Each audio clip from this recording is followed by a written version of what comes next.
Jhabua dumping site પર legacy વેસ્ટના નિકાલ માટેની કામગીરી માટે ફરી વિવાદ સર્જાયો છે. મહાનગરપાલિકાએ ટેન્ડર રદ કરતા આ વિવાદ ઊભો થયો છે. લેગસી વેસ્ટની વાત કરીએ એટલે લેગસી વેસ્ટ એટલે કે જૂના કચરાનો નિકાલ કરવાની કામગીરી. જાંબુઆ ડમ્પિંગ સાઇટ પર જૂના કચરાના નિકાલ માટેની કામગીરીને લઈને વિવાદ સર્જાયો છે. આ પહેલા ટેન્ડર બહાર પાડવામાં આવ્યું હતું, પરંતુ કેટલાક કારણસર મ્યુનિસિપલ કોર્પોરેશન તરફથી આ ટેન્ડર રદ કરી દેવામાં આવ્યું છે. લેગસી વેસ્ટના નિકાલ માટેનું ટેન્ડર બહાર પડતા 2 એજન્સીઓએ તેમાં ભાગ લીધો, પરંતુ આ ટેન્ડર પ્રક્રિયામાં કેટલીક અનિયમિતતાઓ જોવા મળતા અને અન્ય કેટલીક સ્પષ્ટતાના અભાવે આ ટેન્ડર રદ કર્યાનો નિર્ણય કરાયો.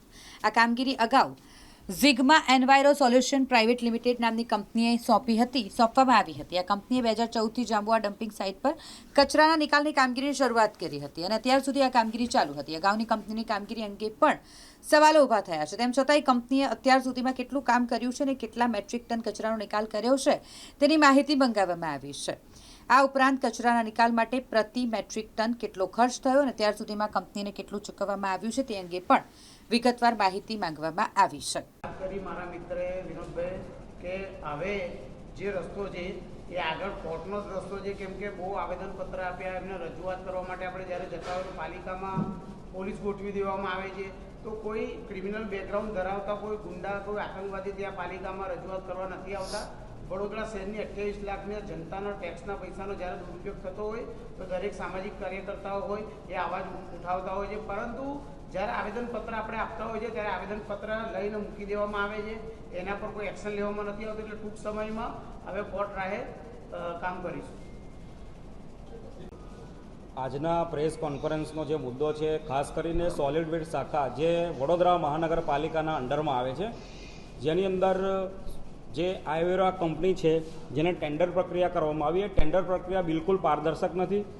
એકને એક કંપની 2014-15થી એને લિસ્ટેડ કરવામાં આવે છે, એની જે કોઈ કામગીરી જ નથી. 850 પ્રતિ મેટ્રિક ટન ઘન કચરાનું પ્રોસેસિંગ કરવાનું હોય છે, તો એ કચરાનું પ્રોસેસિંગ ક્યાં થાય છે? આજે વોર્ડ 19 વોર્ડની અંદર જે કચરો ડોર ટુ ડોર કલેક્ટ કરવામાં આવે છે, એ કચરો કલેક્ટ કરવામાં આવતો નથી. જે રૂટ પર જે ડોર ટુ ડોરની ગાડીઓ ચાલે છે એની અંદર પણ ભ્રષ્ટાચાર છે. કચરો ડોર ટુ ડોર કલેક્શન કરવામાં નથી આવતો.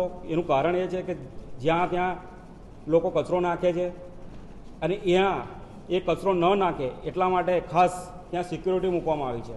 એનો મતલબ એવું થયો કે તમે જે ડમ્પિંગ યાર્ડો માટે જે મસ્ત મોટી પ્રક્રિયા કરેલી છે, ટેન્ડરિંગ પ્રક્રિયા, એની અંદર કચરોનું પ્રોસેસિંગ થતું નથી. ફક્ત કાગળ પર એ પ્રોસેસિંગ કરી અને જે સફાઈ વેરાના નામે ટેક્સ ઉઘરાવવામાં આવે છે એ ટેક્સ લઈ અને ભ્રષ્ટાચાર કરવામાં આવે છે. આથી આજે અમે આ પ્રેસ કોન્ફરન્સ દ્વારા ખુલ્લો પાડવામાં આવે છે. આવી કંપનીનો ડીલિસ્ટ કરી અને ફરીથી પારદર્શક ટેન્ડરિંગ પ્રક્રિયા કરવામાં આવે.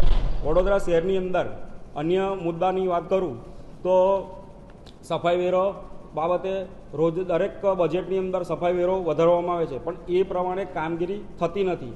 આથી આવી જે કંપનીઓ એજન્સીઓ જે પેટા એજન્સીઓને રાખી અને જે ભ્રષ્ટાચાર કરે છે એ બાબતે પારદર્શકતા લાવવામાં આવે અને વહેલી તકે એ કંપનીનું રીટેન્ડરિંગ કરવામાં આવે. કોઈપણ ટેન્ડરિંગ પ્રક્રિયાની અંદર ચોક્કસ એક માપદંડ હોય, ટેકનિકલ સ્પેસિફિકેશન હોય, કિંમત હોય, ક્વોલિટી હોય, અનુભવ હોય, ત્યારે એની બીડ ભરવામાં આવે છે, પરંતુ એવી કોઈ પ્રક્રિયા કરવામાં આવતી નથી.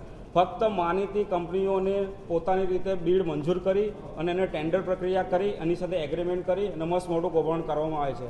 માનનીય મુખ્યમંત્રી શ્રી ઝીરો ટોલરિંગની વાત કરતા હોય તો એ ઝીરો ટોલરિંગ ક્યાં છે? વડોદરા શહેરની પ્રજા જ્યારે અપેક્ષા મુજબ ટેક્સ ભરતી હોય તો એ પ્રમાણે એમને એ સેવા મળવી જોઈએ, એ સેવા મળતી નથી. સદર વિષયની અંદર દુનિયાની નજર જ્યારે સોના સામે હોય ત્યારે વડોદરા મહાનગરપાલિકાની નજર કચરાની ઉપર છે, કારણ કે આ કચરો એ સોનાથી કમ નથી. આ એક ટાઈપનું કંચન છે. સરકાર બધાની નજર બીજા બધા વિષયો ઉપર પણ પાડે છે, ત્યારે આ દીવા નીચે અંધારા જેવી વાત છે કે આ સોલિડ વેસ્ટના નામે માનનીય વડાપ્રધાન શ્રી જ્યારે સ્વચ્છ ભારતની વાત કરતા હોય ત્યારે આનો જ લાભ ઉઠાવી અને વડોદરા મહાનગરપાલિકાની અંદર મસ્ત મોટો જ્યારે ભ્રષ્ટાચાર થઈ રહ્યો હોય, આ બાબતે અગાઉ પણ ઘણા બધા વિષયો લેવામાં આવ્યા છે.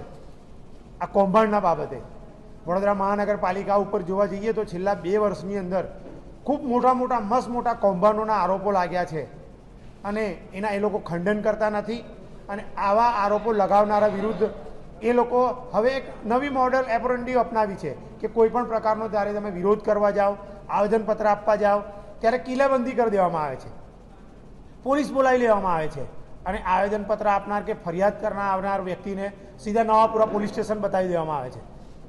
સરવાળે એવું થાય છે કે અરજીનો જે માધ્યમ હોય છે કે જે વ્યક્તિ જે અરજી લઈને આવ્યો છે એનો કશો તથ્ય જ રહેતો નથી, આખો મુદ્દો ભટકાઈ જાય છે. મીડિયા જ્યારે માધ્યમ બની અને પ્રજાનો અવાજ બની અને પ્રજા સુધી અને સરકાર સુધી આ વાત પહોંચાડવાની કોશિશ કરતી હોય છે ત્યારે ભ્રષ્ટાચારીઓ પોલીસનો સહારો લઈ અને આખો વિષયને દબાઈ દે છે અને મેટરને ડાયવર્ટ કરી નાખે છે. અમારે જેવા અનેક કાર્યકર્તાઓએ વડોદરા મહાનગરપાલિકા વિરુદ્ધ ખૂબ મોટા મોટા ભ્રષ્ટાચારો કાયદેસર પુરાવાઓ સાથે મૂક્યા છે, આપ્યા છે, પરંતુ આ તમામ વિષય વસ્તુઓને આ લોકો ગોળીને પી ગયા છે કારણ કે હવે ટૂંક સમયમાં એમની ટર્મ પૂરી થવાની છે.